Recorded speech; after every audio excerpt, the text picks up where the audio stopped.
Praise the Lord. கர்த்தரும் உலக இரட்சகரும் ஆகிய ஆண்டவராகிய இயேசு கிறிஸ்துவின் இனிதான நாமத்தினாலே உங்கள் யாவரையும் அன்போடு வாழ்த்துகிறேன். ஒரு புதிய நாளை தேவன் நம்முடைய வாழ்க்கையிலே கிருபையாய் கொடுத்திருக்கிறார். ஒவ்வொரு நாட்களையும் அவர் நமக்கு ஆசீர்வாதமாக கொடுத்து அவருடைய கிருபையினாலே நம்மை தாங்குகிற தேவனாகவும் நடத்துகிற தேவனாகவும் காணப்படுகிறார். நிச்சயமாய் இந்த நாளையும் அவர் நமக்கு ஆசீர்வாதமாய் மாற்றி கொடுப்பார். இந்த நாளுக்குரிய தேவனுடைய வார்த்தையை உங்களுக்காய் நான் வாசிக்கிறேன். லூக்கா எழுதின சுவிசேஷம் 21 அதிகாரம் 8 வசனம். லூக்கா 21 அதிகாரம் 8 வசனம். நீங்கள் வஞ்சிக்கப்படாதபடிக்கு எச்சரிக்கையாய் இருங்கள். எனக்கன்பான தேவ பிள்ளைகளே, இங்கே அருமையான ஒரு வார்த்தையை நாம் பார்க்கிறோம். எச்சரிக்கையாய் இரு என்பதாக. இந்த உலகத்தில் வாழ்கிற ஒவ்வொரு மனிதர்களும் பலவிதமான காரியங்களிலே எச்சரிக்கையுள்ளவர்களாய் இருக்க வேண்டும். இன்றைக்கு வேலை ஸ்தலங்களாக இருந்தாலும் சரி, குடும்பத்தின் காரியங்களாக இருந்தாலும் சரி, பிள்ளைகளுடைய எதிர்கால வாழ்க்கையாக இருந்தாலும் சரி, இவைகள் எல்லாவற்றிலும் பெற்றோர்களாகிய ஒவ்வொருவரும் எச்சரிக்கையுள்ளவர்களாகவே காணப்படுகிறார்கள். அதே போல வேதத்தின் அடிப்படையிலும் இந்த நாளிலே எவைகளிலெல்லாம் நாம் எச்சரிக்கையுள்ளவர்களாய் இருக்க வேண்டும் என்று சொல்லி ஒரு சில காரியங்களை சிந்திக்க போகிறோம். ஏனென்றால் எச்சரிக்கையாய் இருக்க வேண்டும் என்பது நம்முடைய வாழ்க்கையிலே மிகவும் அவசியமான ஒரு காரியமாய் இருக்கிறது. முதலாவதாக எவைகளில் எச்சரிக்கையுள்ளவர்களாய் இருக்க வேண்டும் என்று சொல்லி பார்க்கும்போது இந்த வேத வசனம் அழகாய் சொல்லுகிறது. லூக்கா 11 அதிகாரம் 35 வசனத்தை வாசிக்கும் போது, லூக்கா 11 அதிகாரம் 35 வசனத்திலே, உன்னில் உள்ள வெளிச்சம் இருளாகாதபடிக்கு எச்சரிக்கையாய் இரு. இங்கே பார்க்கும்போது முதலாவதாக வேதம் சொல்லுகிறது, உங்களில் உள்ள வெளிச்சமானது இருளாகாதபடிக்கு எச்சரிக்கையாய் இருக்க வேண்டும் என்பதாக. ஆம் பிரியமானவர்களே, தேவனாகிய கர்த்தர் நம்முடைய வாழ்க்கையிலே ரட்சிப்பை கொடுத்திருக்கிறார். விலையேற பெற்றதான அவருடைய இரத்தத்தை சிந்தி நம்மை மீட்டெடுத்தவராக காணப்படுகிறார். நம்மையும் பிரகாசிக்க செய்கிற தேவனாகவும் காணப்பட்டிருக்கிறார். அந்த பிரகாசமானது நம்முடைய வாழ்க்கையிலே இருளாகாதபடிக்கு எச்சரிக்கையுள்ளவர்களாய் இருக்க வேண்டும். இன்றைக்கு இந்த வெளிச்சத்திலே நடக்கும் போது அதற்கு விரோதமாக பலவிதமான காரியங்கள் ஏற்படலாம். இருளாகுவதற்கான பல காரியங்கள் நம்மை சுற்றிலும் நடக்கலாம். ஆனால் வேத வசனம் சொல்லுகிறபடியாக உன்னில் உள்ள வெளிச்சம் இருளாகாதபடிக்கு எச்சரிக்கையுள்ளவர்களாய் இருக்க வேண்டும். உலகத்துக்கு நேராக நாம் போய்விடாதபடிக்கு, இருளின் நேராய் நாம் போய்விடாதபடிக்கு எச்சரிக்கையுள்ளவர்களாய் இருக்க வேண்டும். முதலாவதாக நம்மில் உள்ள வெளிச்சம் இருளாகாதபடிக்கு எச்சரிக்கையுள்ளவர்களாய் இருக்க வேண்டும். இரண்டாவதாக எவைகளில் நாம் எச்சரிக்கையுள்ளவர்களாய் இருக்க வேண்டும் என்று சொல்லி பார்க்கும்போது வேதம் சொல்லுகிறது. லூக்கா எழுதின சுவிசேஷம் 21 அதிகாரம் 8 வசனத்தை வாசிக்கும் போது, லூக்கா 21 அதிகாரம் 8 வசனத்திலே, அதற்கு அவர், நீங்கள் வஞ்சிக்கப்படாதபடிக்கு எச்சரிக்கையாய் இருங்கள். ஏனெனில் அநேகர் வந்து என் நாமத்தை தரித்து கொண்டு நான் தான் கிறிஸ்து என்றும் காலம் சமீபித்தது என்றும் சொல்லுவார்கள். அவர்களை பின்பற்றாதிருங்கள்.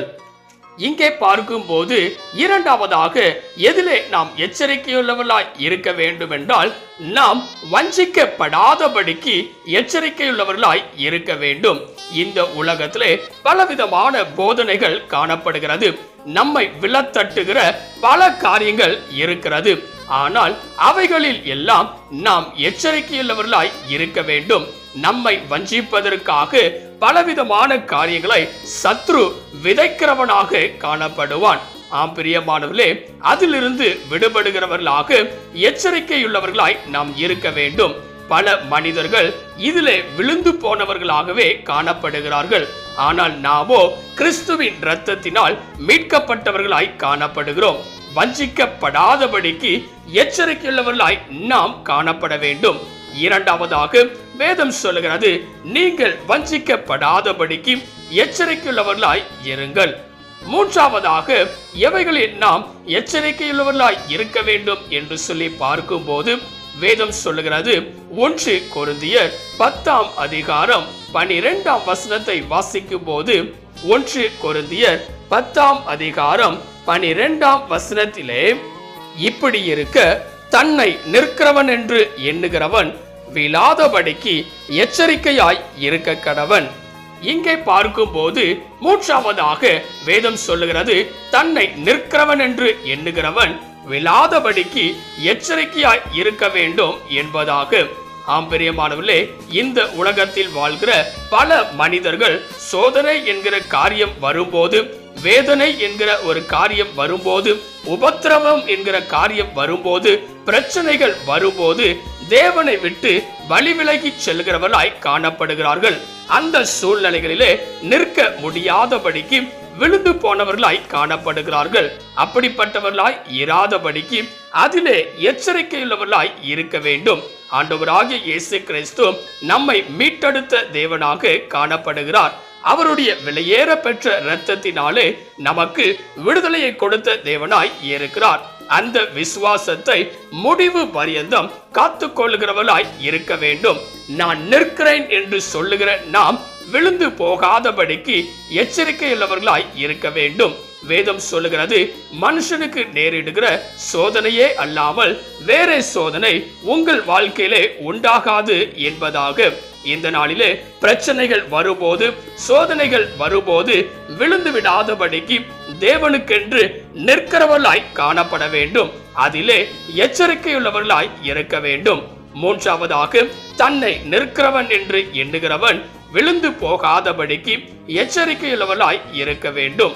நான்காவதாக, எவைகளில் நாம் எச்சரிக்கையுள்ளவர்களாய் இருக்க வேண்டும் என்று சொல்லி பார்க்கும்போது வேதம் சொல்லுகிறது, எபிரேயர் 3ஆம் அதிகாரம் 12ஆம் வசனத்தை வாசிக்கும் போது, எபிரேயர் 3ஆம் அதிகாரம் 12ஆம் வசனத்திலே, சகோதரரே, ஜீவனுள்ள தேவனை விட்டு விலகுவதற்கு ஏதுவான அவிசுவாசமுள்ள பொல்லாத இருதயம் உங்களில் ஒருவனுக்குள்ளும் இராதபடிக்கு நீங்கள் எச்சரிக்கையாய் இருங்கள். இங்கே பார்க்கும்போது நான்காவதாக எதிலே எச்சரிக்கையுள்ளவர்களாய் இருக்க வேண்டும் என்றால், அவிசுவாசம் உள்ள பொல்லாத இருதயம் நம்முடைய இருதயத்திற்குள் வராதபடிக்கு எச்சரிக்கையுள்ளவர்களாய் இருக்க வேண்டும். இன்றைக்கு பல நேரங்களிலே சூழ்நிலைகளுக்கு தகுந்தவாறு தேவன் மீது விசுவாசம் வைக்கிறோம். சூழ்நிலைகளுக்கு தகுந்தவாறு தேவன் மீது நம்பிக்கை வைக்கிறோம்.